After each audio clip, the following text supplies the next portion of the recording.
Hello and welcome to Campus Drive, your one-way street to all things HCC. I'm your host, Matt Jackson, manager of Dragon Podcast here at Dragon Media. Howard Community College isn't just a place of learning. It's a vibrant community where dreams take flight and stories unfold. Today, we're thrilled to bring you an episode packed with excitement and inspiration. First, we'll dive into the launch of the brand new women's flag football program. Did you know that women's flag football has been gaining immense popularity and that it might even be included in the 2028 Summer Olympics? Join us as we chat with some of the passionate members of the new program, including Coach Kia and one of her standout student athletes who are ready to make history on the field. Then we'll head over to the buzzing newsroom of the HCC Times. College newspapers like ours play a crucial role in keeping the campus community informed and engaged, and serving as a training ground for the future journalists of tomorrow. We were thrilled to have staff writer and student Ashanti Nollie give us an insider's look of what's making headlines as we gear up for the spring semester and let us know what's new in the news. So buckle up and get ready for Campus Drive as we cruise through the heart of Dragon Country, and we'll keep you in the loop with all the latest happenings, special guests, and dynamic programs. Thank you for listening.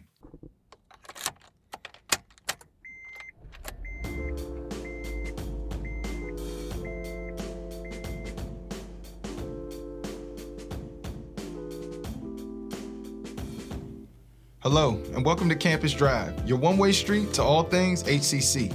I'm your host, Matt Jackson, manager of Dragon Podcast, and we have a very special episode planned for you guys today as we take another cruise through campus featuring recent events, special guests, and dynamic programs all happening here at Howard Community College.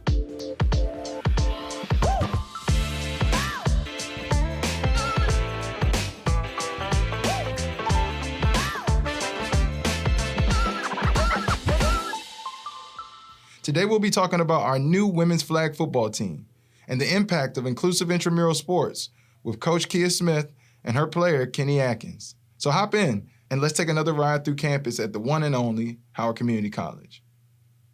Before we dive into our interview, here are some exciting stats about women's flag football. Through NFL Flag, more than 1,800 leagues have been organized nationwide with nearly 700,000 players. Women constitute of 25% of these athletes, marking the fastest growing segment in the sport.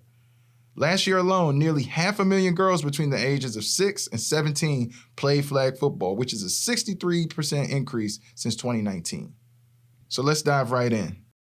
Welcome to the show, Coach Kia and Kenny. Hi, thanks for having us. Of course. And I want to start off with a question for Kenny. As a student athlete, what drew you to join the flag football team, and how has that experience been so far? I honestly think, me personally, I love to try new things, especially anything sport. I love sport. So Coach Mike keep talking about flag football. Every time I see him, it's like, do you want to try flag football? And I'm like, I don't know. And finally was like, you know what? I'm just going to give Coach Kia your number so she can reach out to you. So I'm like, okay, that's fine. So when she reached out, I'm like, okay, so it's a real thing now. I need to actually go and check it out. And when I got there, the first time I'm like, oh, this is cool. I should never touch a football before. So that was my first time touching the actual football. So it was really nice. Yeah, I think I really enjoy it. No, that's amazing. Now that you're starting to get familiar with flag football and just football in general, how do you think that participating will influence or impact your time here at our community college? I think, so I'm a senior, right? And I'm graduating next year in May. I play soccer too. So I was thinking when I transfer to a four-year college, I'll play soccer. And now it's shifted my whole decision. You know what? Football can be a thing. I'm like, I never thought about it. Now I'm literally on 50% chance of playing football in a four-year college or soccer. So I think it really made me think of other things, which is pretty much in life too. You need to try things for you to know if you're going to like it or not. I think it's important to note that this is a very unique situation. Kenny grew up playing soccer overseas, and now she's finding new ways to use that athleticism in the women's flag football program. I kind of wanted to learn more. So even taking that, since you've been an athlete for a long time, Do you think that you can bring some of those passions that you had from playing soccer and growing up to now this new sport that you're getting familiar with? Oh yes, I definitely think so. Also because I'm a little bit older, I feel like our generation have like different mindset when it comes to like doing things, putting your mind at whatever you want to do or making things happen. So I feel like my mentality is pretty much different, especially since I grew up in Nigeria. Cultural difference is big. So I think I can bring that maturity into the team and the sport, which is something I'm looking forward to next semester. So. Yeah, and it's funny you said that because my next question was going to be about what are you the most excited about for the upcoming season, and anything else you'd be looking forward to. Traveling. Yeah, for real though. We're going to take a quick break and we'll be right back. I'm going to be talking with Coach Verkia Smith as we discuss some of the ideas around the new women's flag football team and what you guys can be expecting next season.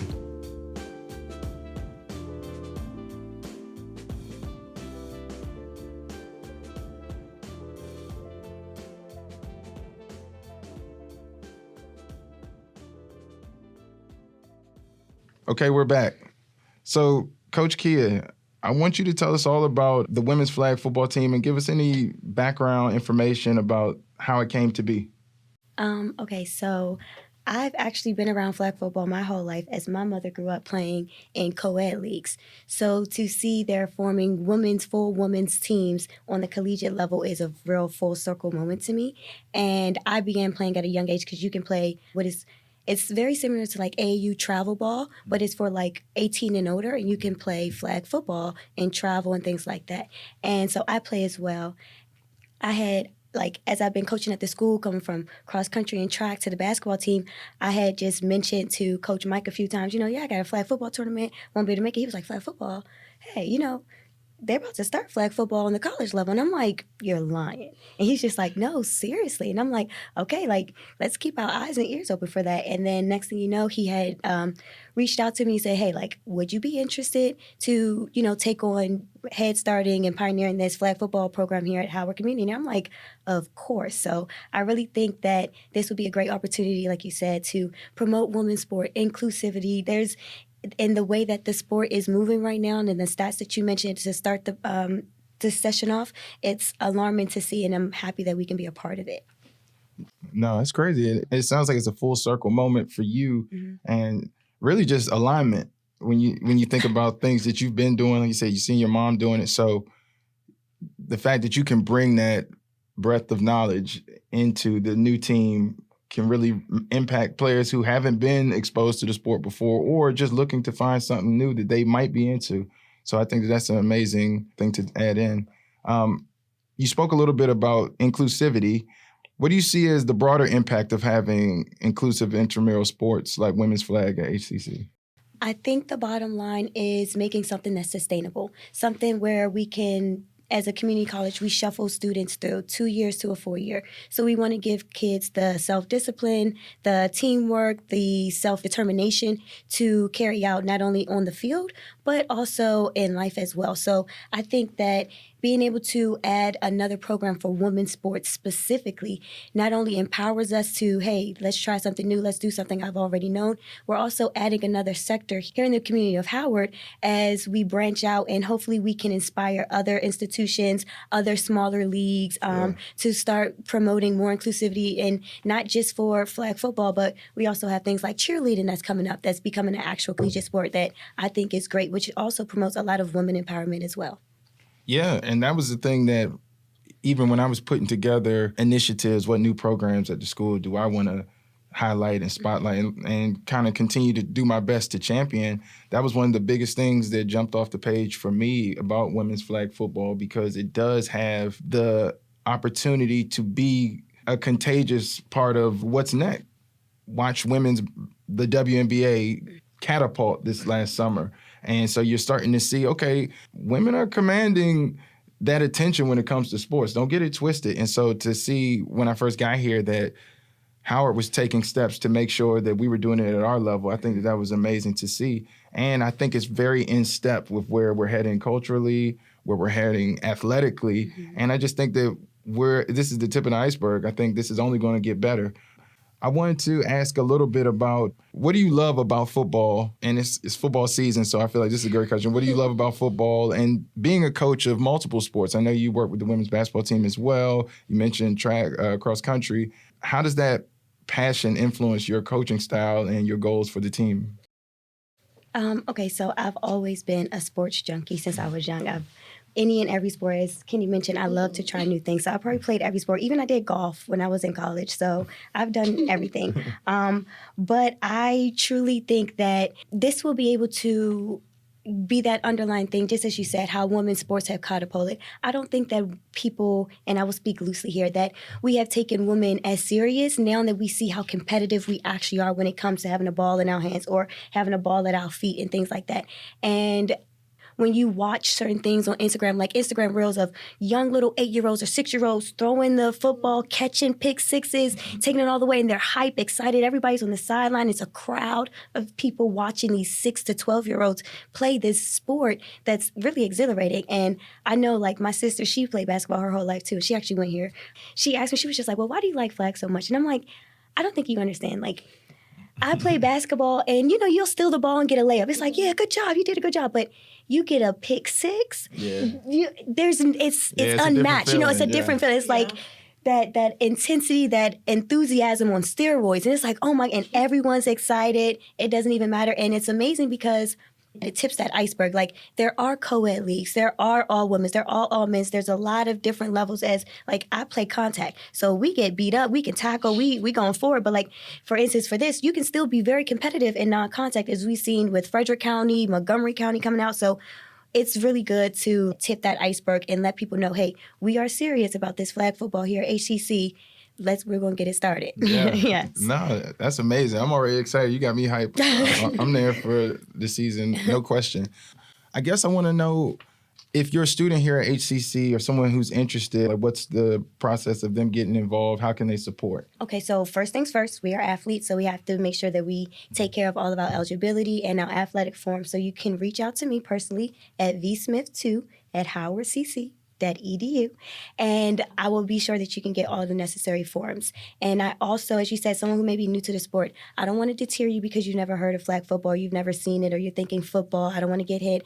It is a super fun and easy to learn sport that's not only exhilarating, but as it does, it's still a team sport. You still learn all the basic fundamentals of playing a sport, being an athlete, and also being a student athlete while continuing your career here.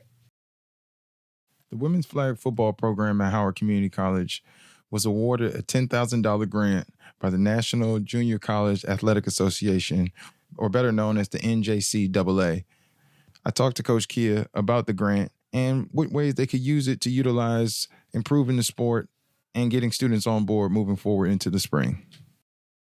So we were donated a grant from the NJCAA? Yes. We have a grant from the NJCAA, and there were a handful of other teams that did as well. So the purpose of that is to show them, hey, we not taking this for granted. We will use this, make sure that it's impacted. You guys are supporting us, support the students within our community, and that's the whole, shuffle the cycle here that we want to do. Make sure that they understand that this is something that we not only take serious, but we are very grateful for as well. Yeah. Like, there's a very, like I said, there's a hand select of teams considering all the community colleges, all the NAIAA, all the NCAA schools, all the schools that are even abroad that already have flag programs started. And even in areas not like this, this East Coast region. The Atlantic region. Yeah, you know what I mean? It's a lot more going on in California, down in the Florida area. There's a lot more flag involvement. But now to see it branched out, we're right here in the DMV area. Yeah. This is the hot seat. The Potomac Valley is the hot seat for athletes, regardless. Yeah, so I think that being able to funnel people, hey, this is the heart. I think it's just great. It's great all around. Just to know that HCC is offering another dynamic resource at the right time is great, and that we're supporting our student athletes. It's just all the things I stand for. So, lastly, any updates about the season? What's the, any dates? How can we come watch? Not necessarily for people who want to play, but I just want to come support, Okay, yes. So we do have our first game at the end of April. Okay. I don't want to misspeak, so I'm not going to say it directly. Yeah, but we got some time to update them too. Okay, So, yes. So we'll keep you guys Yeah. updated. But we do have our first game at the end of April. And we also are going to be doing fall ball. So we will actually be competing not only in the spring, which is our actual official season, but we'll also be competing in the fall. We also have a variety of clinics. Like we had a clinic on August 3rd where we invited a lot of high school students out for a impromptu combine, and we were able to give them their stats and they were able to carry it on. So a lot of them were excited about it, and that's really what it was all about, making sure that we let people know what we're doing here at Howard, let them know this is fun, inclusive, everyone's welcome, and we're just here to have fun and make sure that everybody learns from this. Well, you heard it here first. Dragon Podcast is one of flag football's biggest supporters. Super excited to see Coach Kia and Kenny come April, and then even moving past that. Make sure you guys definitely do what you can to support. And if you're a student athlete or just a student looking to be an athlete listening in, make sure you guys reach out and see what's what. I'm really excited to see how this season turns out.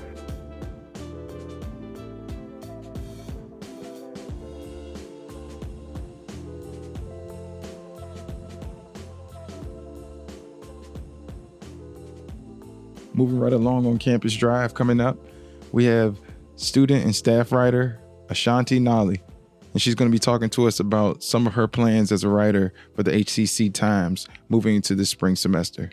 Stay tuned.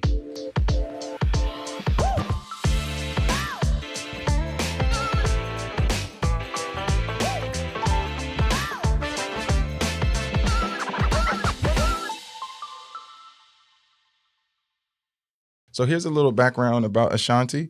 Ashanti is a student staff writer for the HCC Times at Howard Community College, currently pursuing a degree in Radiologic Technology. With 2 years of experience as a veterinary assistant, she's developed a strong passion for animal care and aims to integrate this interest in her future endeavors. When she's not busy with her studies or writing captivating articles, Ashanti channels her creativity into crafting. She also loves diving into new music, catching the latest films, and sharing her unique perspectives on student life for the HCC Times. Welcome, Ashanti, to Campus Drive. Hi, thank you so much for having me. I'm so excited to be here. We're very excited to have you as well. I feel like this is going to be really, really interesting. So since we're thrilled to have you, let's just dive right in. What inspired you to join the HCC Times, and what has that journey been like for you so far? So I was wanting to be more active on campus and in the HCC community because during my short time here, I've really grown to love it here, and I want to make sure I'm getting the most of my experience because, community college, you're not there for long. So I want to make sure I'm getting the most out of this. So I went to our website and I was looking at the programs we have to offer in student life. And then I saw Write for HCC Times and I was like, I really enjoy writing and I would love to pursue some type of journalism field maybe in the future or even take some journalist classes. But definitely writing for my school's newspaper would be a good avenue to explore. And I'm really enjoying myself, honestly. So it's funny you said that because I got into doing podcasting and radio the exact same way. I felt like I had some free time after I finished playing sports in school, but when I went on to our school website, I saw that they were having openings for our school radio. And then I was like, okay, maybe I can start to kind of pour some of my hot takes, some of my opinions and interest into this new medium. And it ended up taking off. I've read some of your articles and they're really interesting and they're just fun. It's a different perspective, but you offer a uniqueness that's very specific to who you are. And so I think that that's really good. And that schools, especially like HCC, have so much going on. A resource like the HCC Times, having student writers that can offer their personality as well as their perspective is very, very important. Speaking of some of your articles, can you share some of your favorite stories you've written and why they stand out to you? I've got to be honest, I like them all. I love them all. They're all my babies. As I was writing them, I felt so much motivation and a spark in me every time I was writing. But I can say most recently, Conceptualizing Perspective is one that really, as I was writing that, I really felt moved. because life imitates art and vice versa. And what both of them have in common is perspective. We have to have perspective, and we have to have the capacity to want to change our perspective when our old perspectives grow old or we don't use them anymore. Being able to connect art and perspective and research about both was very interesting, and it even changed my perspective as I was writing. So I like that one. I really like that one. And I think that that's important for you to really value what you share in each of your stories. But the one about capturing perspective, because I read the one about the music and the playlist, the timelessness of it, and having that play a factor in the way that you consume music. But I do think having something more of a think piece, I think that that's really where it goes hand in hand with where your mind is while you're in school. And so it's not really an answer, but it's more so begging the question of anybody else who's reading as well to kind of share their own. So yeah, that's something why I love writing for HCC Times is I thought I have thoughts throughout the day, just like everyone else. And I'm like, if I can share them with other people, I know someone else probably had this same thought or maybe never had this thought. And I can share this with them and make them either research more about it or think about it themselves, change their perspective possibly. And I like the idea of someone at home reading my article and being like, that's interesting. That's fire. And those intrusive thoughts, a lot of times they be right. And like people have been waiting to have someone else share them. You know, sometimes you be like, oh, I thought of that too. And so it hits different when you're able to read it and know that one of your peers is also on the same page. Yes. I also love when I receive emails and feedback back on my articles. I love having conversations with people. Please send me more emails. Yeah, she said, you heard it here. She says, send more emails, more fan mail too. So how has being a part of the HCC Times, how has it like enriched you as a writer? I know we just spoke about what you like about it, but what do you think is done to like benefit you as a writer and as a student?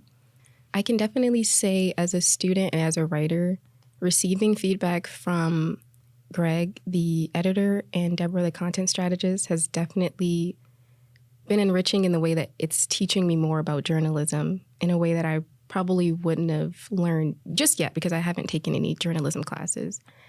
And I'm also learning as I'm having to research topics about these articles. So it's like adding learning on learning. Like not only am I learning through my course classes, I'm also learning as I'm researching for whatever I'm going to write about. And then I'm also learning when I get feedback from editor, content strategist, and I'm also meeting other like-minded people, like the other writers and photographers, a part of the HCC Times, are all brilliantly creative people. And I get to see their work as well and be inspired by their work as well. So it's been an all-around enriching experience. I love learning.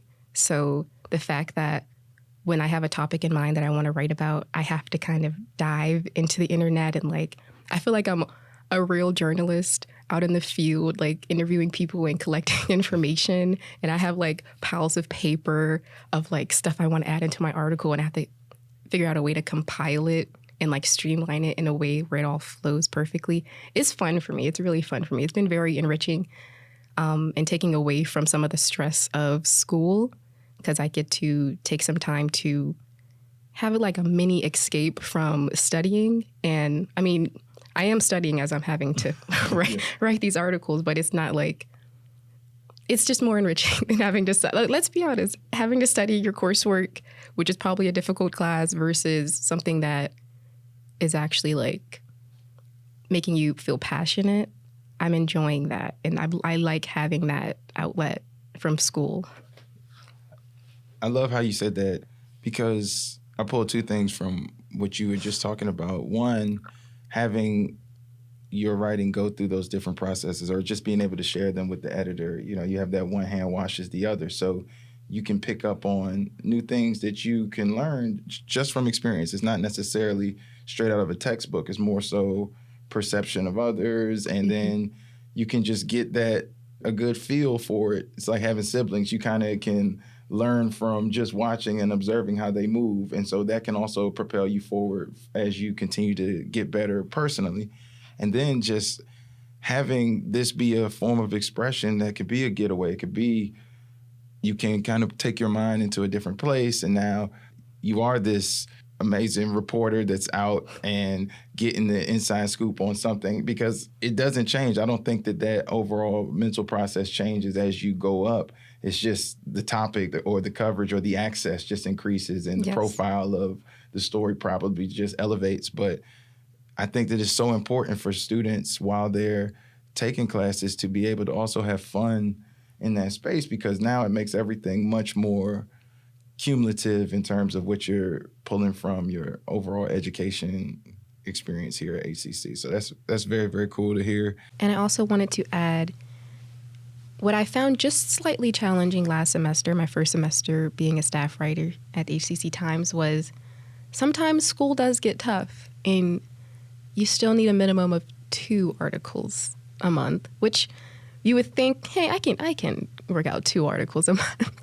But with the pressures of school and sometimes the studying load that you have to have, it kind of feels a little daunting. But with everything in life, just time management will help you with that. Even if I felt like, I don't even think I will get 1 article out this month, somehow I came up with 2 and I still meet the quota. So you'll be fine. I was going to leave this question for later, but knowing that writing plays this role of relaxation but also fulfillment for you, is there any favorite spots on campus where you go to relax and get inspired for your newer topics and articles? I have to be honest. I'm not on campus much apart from my classes, when I'm in class. My muse is at home, my little dog Shaggy. Okay. I love just sitting on my bed. That's my bed is literally my desk. I know it shouldn't be, it's bad for your back, but I love being at home, and I'm starting to write. And even if I get stuck, I can just look at him and I just love being around him. So I like to spend a lot of my time with him. He's also a little older, so I want to make sure I'm spending as much time with him. But when I am on campus, I got to say, I can just chill at the caf and just write. I know it's a lot of background noise, but it's scientifically factual that background noise helps a lot of people to stay focused. Something about I'm sorry to my anatomy professor, something about your reticular foramen allowing other inputs to come into you, to come into your mind, and it keeps your brain active versus you being in a completely silent room and then your brain just starts drifting off to other stuff and you're not focused on what you were focused on. So I enjoy being at the caf. I don't mind all the noise. Even when I'm at home, I put on a cafe sound where there's people speaking and sounds of coffee hitting the table. I don't know. I'm a little weird, but the caf. I mean, we've seen the rise of ASMR being a huge thing, and ambient sound so people can go to sleep. The raindrops. And that's what I do. Yeah, and it's funny you said that, because when I started doing podcasting, we had a residency at this hotel in DC, and so you could always hear the background of the coffee or people walking past, or little kids coming up to the glass, looking in to see what we're doing. But when you go back and listen to it, it adds a different lifeblood to what it sounds like. And it just feels, I guess, more real. I don't know. It makes some of that emotional output that you get from listening more tangible for the listener. And so I could definitely see how that can kind of propel the writing process. But no, that's cool.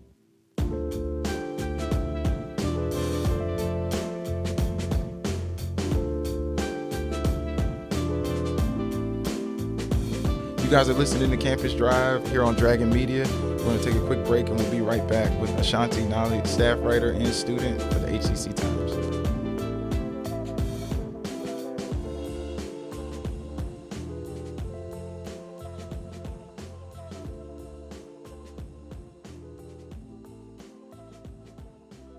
Hey, welcome back. You're listening to Campus Drive, your one-way street to all things HCC. I'm your host, Matt Jackson, here at Dragon Media, and I'm interviewing Ashanti Nollie, a student and staff writer for the HCC Times. Ashanti, I wanted to ask a question. What are some of your personal and professional goals, and do you think that your work here at HCC and writing for the HCC Times has helped you work towards them? So my professional goals. let's go back to me being a veterinary assistant. I was a veterinary assistant for about 2.5 years. And while I loved the animals, I was like, I think I want to switch to human med. Not just because veterinary field is statistically ranked to be a very mentally challenging field, but also I do love working with people, especially in the health field. I love helping people. I love seeing that they have someone to talk to. That was like one of my favorite parts about being a veterinary assistant is just talking to the owners of the pets. Mm-hmm. I see that they love their pets. I see that they love... Sometimes I would go in as their nurse and they start talking about themselves and their health issues. And I'm like, hold on. Right, hold on. Hold on. What about little Scrappy Doo? Yeah. This is why we're here. But I also enjoyed taking x-rays of the animals. Like that was always a fun thing to do, even though most of them had to be sedated or they'd bite me. So I was like, I don't think humans would bite me. Like, how about if I venture into the radiologic technology, but as it relates to human med. Mm-hmm. So, I mean, I've got to be honest, it kind of took me a while to come to this conclusion of an avenue of what I wanted to do, because I feel like I like to put my hands into every single pot. Like life has a lot to offer, and I don't really want to be tied down to one specific career path. So even though I am going to complete this radiology program, I'm still like, even in the field, I'm probably still going to be looking for other stuff to do. Like, I want to somehow write. I know I would have to probably major in journalism and things of that nature, but I'm going to find something to do in that. And then I also like to make content on social media and even help my friends who are social media influencers make their content.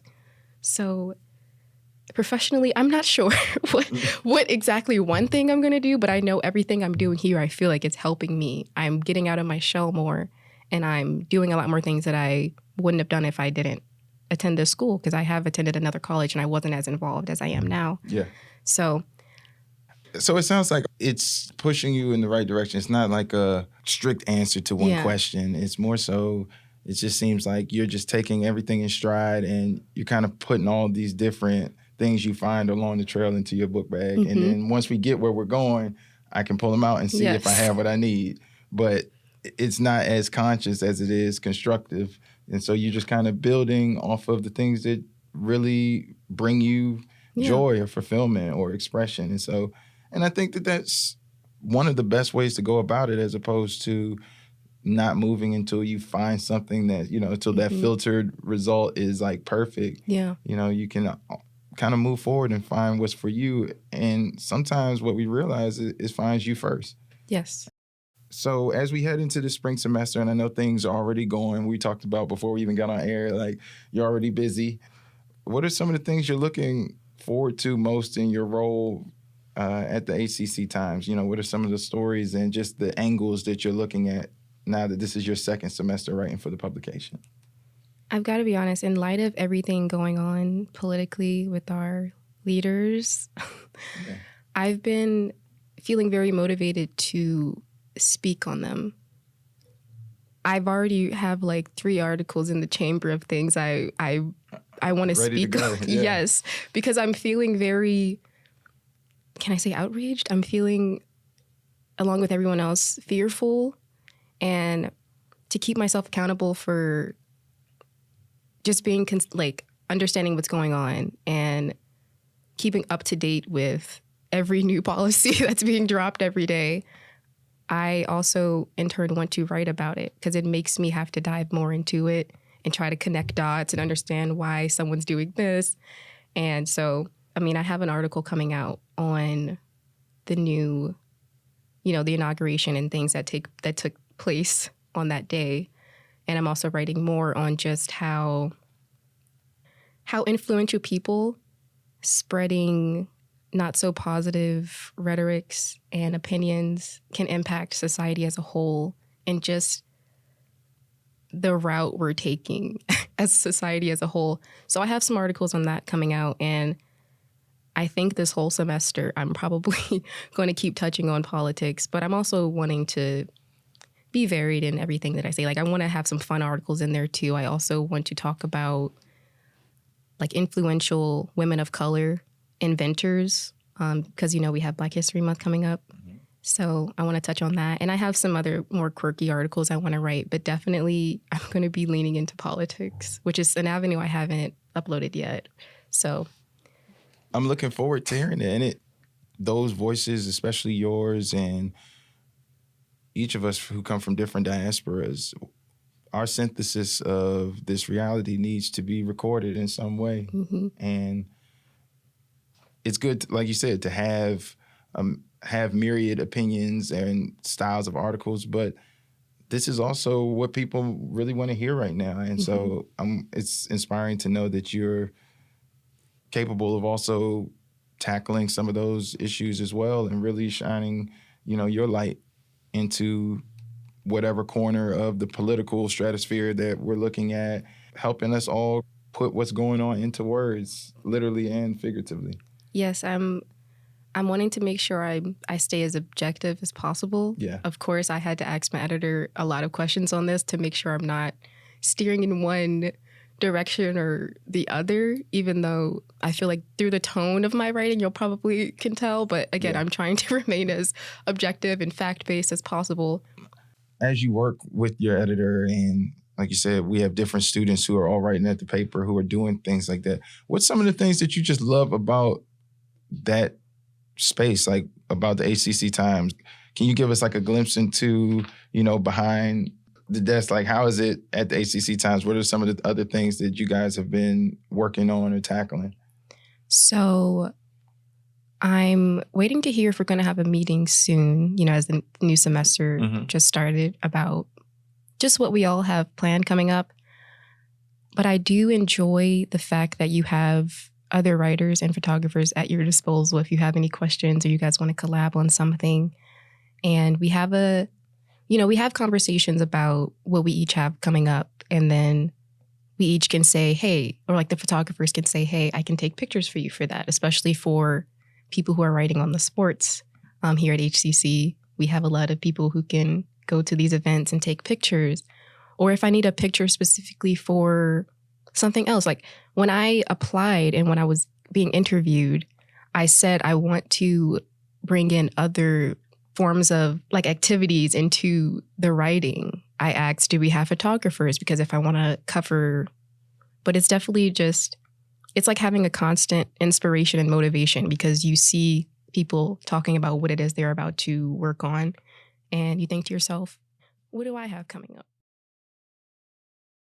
Writing for a school publication can be fulfilling and challenging at times. It requires a lot of balance, creative vision, and hard work. I want other students to be able to know how they can connect with the HCC Times moving forward and how they can continue to support a publication that's informing us about the world around us on campus. I asked Ashanti, what's the best way for students to get in touch with them? Before we get out of here, I do want to ask you one more thing.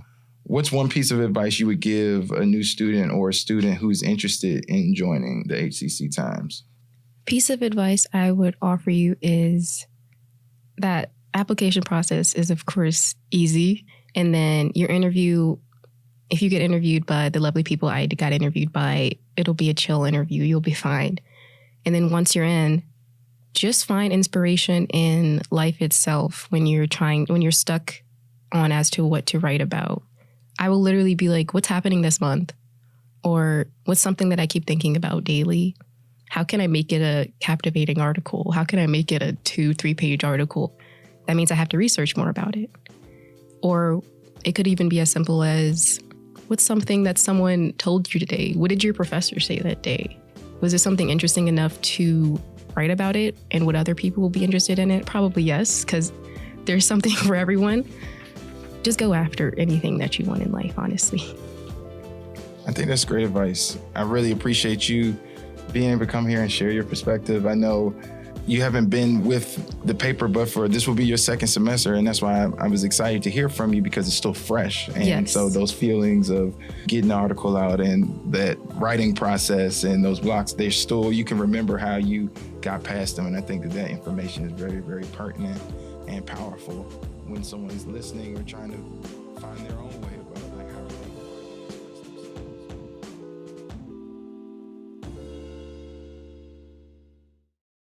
I'm learning that there's always something going on here at HCC, whether it be a new sport coming to campus, a new perspective, or a news story that allows them to creatively express themselves in a way that they didn't know was possible until they joined a campus-wide publication.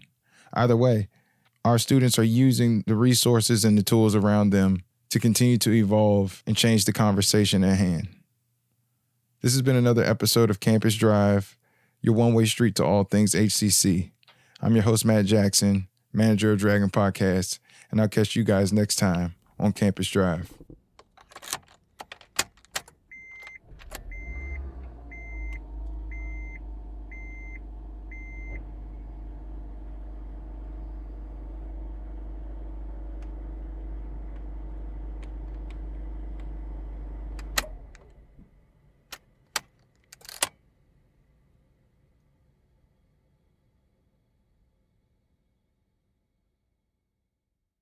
Thank you for listening to Dragon Podcast. You can find this episode and all other Howard Community College podcasts available for your listening pleasure on all streaming platforms, as well as Podbean at podbean.com/Dragon Podcast. Thank you for listening.